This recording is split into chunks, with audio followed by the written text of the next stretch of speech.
It's the critical thing that we do every day. We have to communicate, and we also have to verify.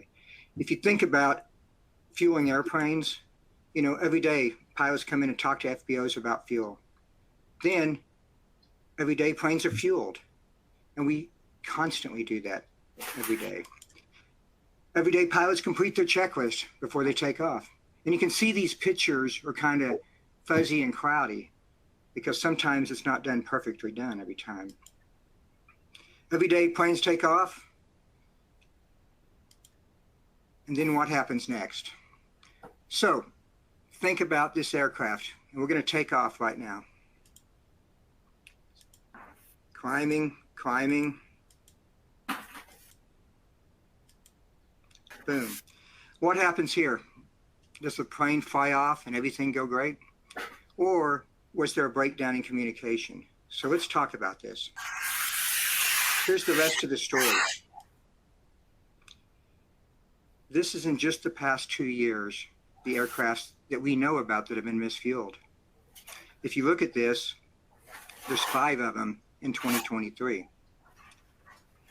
6 of them in 2022. And these have been notified, or we've been notified by pilots that have been associated with them or people that knew these aircraft. So there's a lot of aircrafts that are misfueled that we never know about. The ones in yellow are ones that we caught, the industry caught before they took off, and they were able to flush the tanks and then refuel it with the correct fuel. The 3 in blue were ones that actually took off. So let's go from here. Why does this happen? Because if you look at the 2 aircraft on the left, they look alike. The one on the top left is a Piper Meridian. The one below is a Piper Malibu. The Meridian takes jet fuel, the Malibu takes avgas.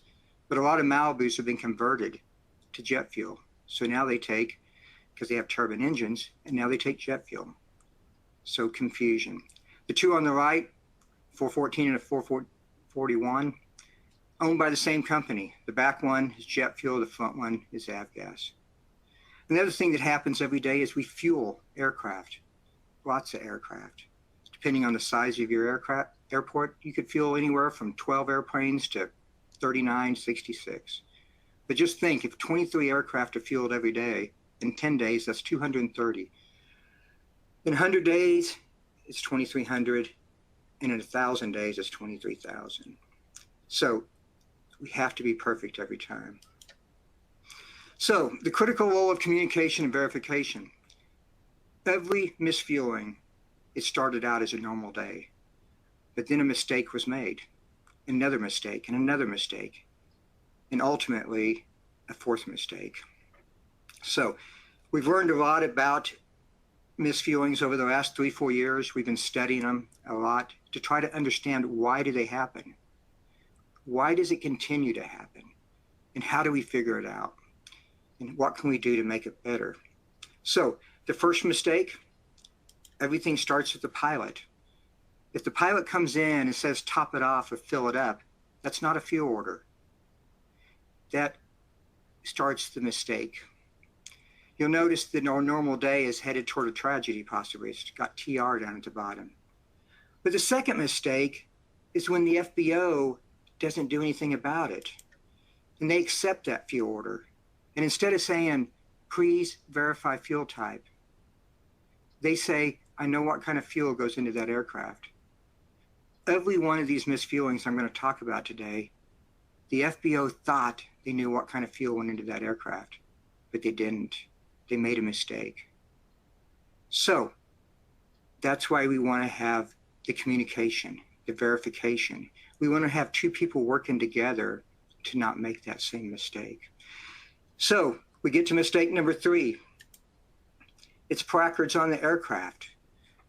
These placards, are there to reconfirm the fuel type.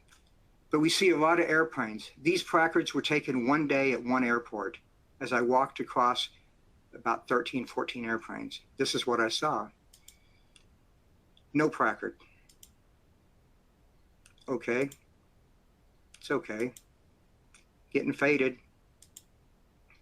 Really bad shape. It's still there. This is a good one. No placard. Pretty hard to read. This one's good. This one, they don't know how to spell octane, but it is there. Pretty hard to see. Pretty bad shape. Nothing. This is off of King Air. It doesn't even say jet fuel. It says use aviation kerosene. Would the FBO line person know what kerosene is? It doesn't even say the jet fuel. So now we have poor pilot communication. FBO doesn't correct the pilot, and we have bad placards, or we think we know what kind of fuels, so we didn't even verify the placard. You know, my question to FBO is, if you saw a bad placard or a missing placard, would your line staff say something? Would they talk to the pilot? Would they communicate that to the front desk? You know, we have one more chance after that, and that is before they sign that credit card receipt, do we point out the type of fuel that went into that aircraft? Does it say jet fuel or jet with FSI additive or Avgas 100LL? Keep in mind, as industry transitions from 100LL to unleaded products, we're going to have more products out there. You know, currently airports have UL94, but that's only approved for aircraft that are designed to run on 94 octane with an STC. We have to make sure that we communicate that fuel type, and it starts with the pilot. If we don't do these and we get through all those holes, we've just gone from a normal day to a tragedy. So, something new. VFT. If I asked you what VFT stood for, would you know? If I asked a pilot what VFT stood for, would they know? If I asked them VFR, they would say visual flight rules. If I asked them IFR, they'd say instrument flight rules. But would they know what VFT stands for? VFT stands for Verify Fuel Type. You know, misfueling start with the pilot, FBOs, instructors, mechanics working on the airplanes that don't replace that thing. It's all these people, these humans, that we overlook stuff, and then we have a tragedy. Here is a list of pilots that didn't verify their fuel type. Aircraft number 1, aircraft number 2, aircraft number 3, number 4, number 5, number 6, number 7, number 8. So let's look at this aircraft. This was a tragedy. And if I look at that airplane, there's nothing I can do to fix this now. But is there? If I could turn back time and go back just a couple minutes before this thing took off, we could catch the error and we could prevent this. And then it would look like this again. But I can't turn back time, but I can educate. I can talk to FBOs. I can talk to pilots, mechanics, instructors. We can all do that. We can go out there and change the industry. So let's go back in time real quick to Bob Hoover's aircraft. On May 25th of 1978, Bob Hoover was misfueled. You know, how could we misfuel a Shrike at an air show that we knew was going to be there? But it happened. He performed, and he said, I had to go to a meeting that night. I'll be back the next day. I'm in a hurry. Make sure my Shrike is fueled. He took off with 2 passengers, and moments after takeoff, they crashed. Bob Hoover was one of the greatest pilots ever. They survived that crash, but they got lucky. He went back to the FBO and said, who fueled my airplane? And there was a young man standing by the fence with tears in his eyes. And Bob went out there and put his arm around him and said, not a man alive who hasn't made a mistake, but I'm positive you'll never make this mistake again. That's why you're going to be the only one to touch my airplane. But Bob did something more than that. He said, we're going to change the industry. This is back in 78. We're going to go out and we're going to fix this problem. So the aviation industry stepped up and they said, we're going to put restrictor plates in the avgas airplanes. We're going to have the jet nozzle, make it big, and the avgas nozzle small. Because if the nozzle won't fit, you can't misfuel the airplane. Bob went around. Originally, they called that the Hoover nozzle. They call it the duckbill nozzle now. But Bob went around the industry and we educated and trained back in the 80s and 90s to try to prevent this from happening again. It was a good idea, but they continue to happen today. And keep in mind, with the diesel compression engines that are in the Diamond aircrafts and other aircrafts that take jet fuel, the avgas nozzle will fit in those. And if you put avgas in a diesel compression aircraft, it's going to crash on takeoff, just like putting jet fuel in a piston aircraft. 23 seconds is what the time was when an aircraft took off and he realized he had a problem and they crashed. Bob was probably about 300 feet in the air also. So we did that. The industry said, we're going to fix it with the duckbill. But over time, we found out it doesn't fix the problem. So if we go back about 9 years, August 27th, 2014, and the first part of 2015, you'll see these three aircrafts. All three of them, incorrect fuel. All three of them, the pilot didn't verify the fuel type. All three of them, a mistake was made. And all three of them crashed. Two of them had tragic endings. So what do? The industry came together again, and we created PreventMissfueling.com. PreventMissfueling.com is designed to make sure that the training is available. And you can go to PreventMissfueling.com, and we continue to upgrade it and everything, with that. A lot of good information.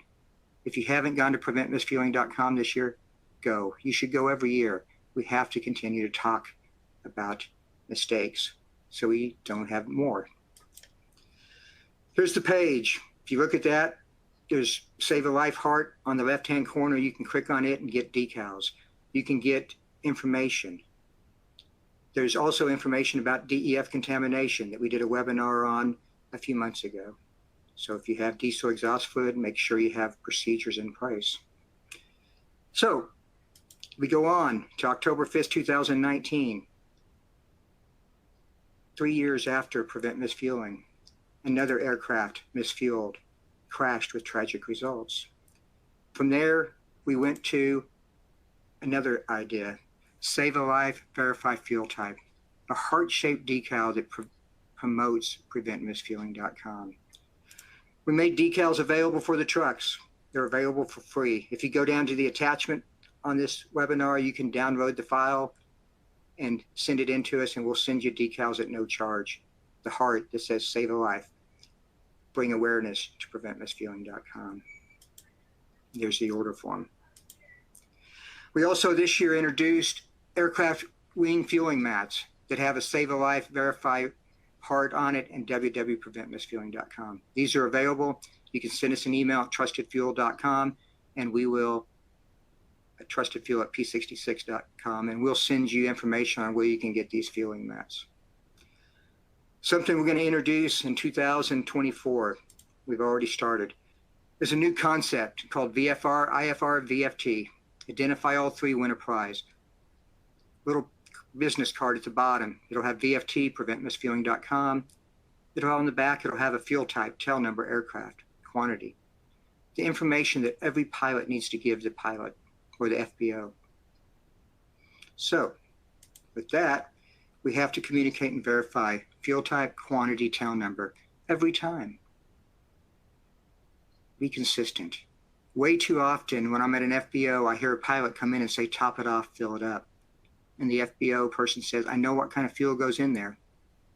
We just want to hear it from the pilot, and we want it communicated back. I also hear FBO line people radio out and say, hey, go top off the Cessna. We'll go top off this. Fuel type, quantity, tail number every time we communicate. So if we can plug all the holes, pilot communicates properly. Fuel type, quantity, tail number. FBO communicates the fuel order back. Placards are checked and in good shape, and the receipt is verified. We can plug those holes and we can prevent that tragedy. But I also want to say something else. You'll notice there was a lot of holes. We're constantly looking to make it better. So let's plug them all. Let's look for new ideas. And when you find that new idea, share it with other people so we can make this industry the safest as possible. So with that, I ask everybody to join the movement. Save a life, verify fuel type. Download that thing. If you don't have the heart decals on there, equipment, please put it on there, even if it's self-service. If you're not talking to pilots about it, let's start talking today. Let's make sure when we see a bad placard that we bring that attention to the pilot and make sure. One more thing, another acronym, LAS. If you're out west, you're probably going to say, that's Las Vegas. No, it's way bigger than Las Vegas. It is learn, apply, and share. I went to the Bombardier safety stand down this year. It was incredible. But they put up there that we have to learn stuff, then we have to apply it, and then we have to share it. If we don't apply it and share it, it just goes to waste. So keep that in mind. We're always looking to get better. So a couple myths. We're going to have questions in just a second, so be typing in your questions. But a couple of them. If jet fuel is mixed with avgas 100LL, it will separate because jet fuel is heavier than avgas. Jet fuel is heavier than avgas, but they're both a petroleum product. And when you mix jet fuel and avgas, they're going to mix straight together. And you are not going to be able to tell. It's not going to separate like water. There's pilots out there that think that it'll separate. No, it'll smell different, but it will not separate. It'll leave a stain on a piece of paper or something like that, but it will not separate from avgas. It'll just be a new product that's part jet fuel and part avgas. So that's a false myth. We got to stop pilots thinking that way. Another one, avgas and a Jet A mixture of fuel will not be blue. That's a myth also, because it will be blue. It'll just be a little bit lighter shade blue, but you won't be able to notice it. With UL 94 and other products coming out, unleaded 100s, they're going to be different colors. And when we start mixing stuff, it's going to get really crazy. So we got to be thinking ahead to the day when we get to that unleaded product. Or if you got UL 94, we got to be thinking right now. So that's also false.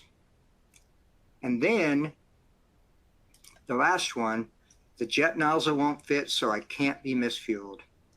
That tragic accident in 2019, that aircraft was misfueled with a duckbill nozzle, put at a 45-degree angle. 161 gallons, and nobody noticed. There was a breakdown in communication. There was a breakdown all the way through. A tragedy. A pilot lost his life, and a line person made a mistake. This is why we're trying to prevent this in the future. Save a life, verify fuel type every time. Look at those placards every time. Take 2 seconds, take 3 seconds, communicate the process. Join the movement, save a life. And if you got any questions, Molly, it's back to you, and let's answer some questions. I work at a large FBO. Who should watch this misfueling training? Who do you suggest? Everybody. Anybody that works at the airport or the FBO should understand how tragic a misfueling can be. Everybody from the customer service person to the supervisors to the CEO of the company. Everybody should take that training, and everybody should be looking for ideas on how to make it safer. If you know a pilot, you should share it with that pilot. Understand that this is a serious thing that we got to work on to prevent. But everybody should take this training.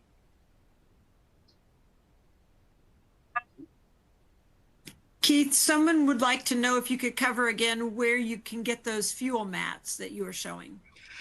Send us an email at trustedfuel@p66.com. If you click on that order form where you order the decals, the hearts, if you send me an email, I'll hook you up with some people. We just got them into production, but we have people that have them, and they are available, and we will get them out to you. You'll buy them directly from the distributors. That's good. Why do you think aircraft misfuelings continue to happen in this industry? I really think that there's too many people, including pilots and FBOs, that think it's never going to happen to them. That think that they are perfect and they're not going to make a mistake. We've had pilots get out of King Airs and, well, actually get out of a Cessna 421 and tell us to put jet fuel in it. When the young man looked at him and said, "Sir, this is a Cessna 421, the pilot responded and said, "It's a King Air. You don't even know your aircraft." And the kid said, "Turn around and look at your aircraft." And he turned around. The pilot said, "Oh my gosh, they put me in the 421 today. I fly the King Air every day." So everybody's human. And that's why we have to have the checks and balance. That's why we have the communication between two people, the placards, all that stuff, because we have 4 or 5 opportunities to stop it. But there's too many people out there that think it's never going to happen. They think they're smarter than everybody else. But you know what? It happens all the time. It's happened 5 times that I know about this year. And I can guarantee you it's happened more because FBOs don't report it. When they do it, if they catch it on the ground, we usually find out when they crash, you know. But 3 of those, or 4 of those this year, the pilots or the owner of the aircraft had been through our training to save a life. And they reached out to me and said, it happened to us. And if it can happen to us, it can happen to anybody. So we all have to work together. That's why we go to AirVenture and Sun and Fun and talk to pilots and try to bring awareness to them, you know. So we continue to work on it every day for the rest of our lives. There's a question here, Keith. Have you ever had a pilot get mad at you when you ask them what kind of fuel? I don't fuel aircraft, but every year I go to AirVenture and Sun and Fun and I talk to pilots and I ask them what they do. And I hear every year multiple pilots say the FBO should know what kind of fuel. And when I challenge them back and explain save a life to them, they say, never thought about it that way. I didn't realize that I'm a key part in this thing. Yeah, pilots are going to get mad sometimes, but when you explain it, when you sell it, we can change that attitude, you know. So even if they do get mad, they need to hear the story. Save a life, verify fuel. www.PreventMissfueling.com. If they don't want a placard on the wing, fine. Go to www.PreventMissfueling. Understand the risk. Make sure you have a card. And every FBO that has an aircraft that comes in that doesn't have a placard or a bad placard, you should make that pilot sign at least a document saying what kind of fuel goes into that airplane. People get mad all the time. We smile and we say, what we're doing is a good thing, and we're going to continue to do it. This one isn't a question as much as a statement, but incorrect fuel type seems to cause more problems for general aviation as compared to the commercial airlines. Yeah, the commercial airlines have single points, so it's very hard to mess up a single point because single point jet nozzles only going to fit on there. This is an overwing fueling problem, but I will say this. We've had in the industry jet fuel put into avgas tanks at the fuel farm and avgas put into jet tanks. So it can happen. That's why we should have those things secured and padlocked. So just because you do commercial all the time, you've got to make sure the processes are in place to protect your fuel tanks and your trucks to make sure they're not contaminated. And diesel exhaust fluid, we all know what can happen there. And if you haven't seen that video, it's available from Aviation Week, or you can reach out to us and we'll get you a copy of it. Here's a question on unleaded avgas. What is Phillips 66 doing towards an unleaded avgas? Phillips 66 continues to work with the industry to come up with an unleaded avgas that will be able to be used in all aircraft. You know, a direct replacement of 100 LL. It's not an easy project. If it was, the solution would have been done 25, 30 years ago. So the industry continues to work. We work with the Eagle initiative. We work with everybody in the industry. I'm going to be working a lot with everybody to make sure we don't misfuel airplanes with this type of unleaded products that are coming out. So save a life, verify fuel type is going to become even more important in the future, because as we get more and more products out there that may not interchange, we have to communicate. So that's why we're going to continue to work on this project for the rest of our lives. And one last quick question. Do you offer a fuel order that is color-coded, black for Jet A, blue for 100 low lead, et cetera? We don't. You might check with NATA Safety First, PreventMissingcom. You can create one. The key thing is keep in mind, even with a fuel order ticket that's color-coded or whatever, it still comes back down to communication. All those things help, and all those things are good, but it doesn't mean, because somebody could write it on the wrong ticket. 3 of those 5 aircraft that were misfueled this year that I know about had placards on it that said Avgas 100, but jet fuel was put in those airplanes. One of them took off. It got up, and he had his 20-year-old daughter and his 3-month-old granddaughter on board. Immediately after takeoff, he experienced high temperature readings in one of his cylinder heads, and he immediately turned around and luckily landed.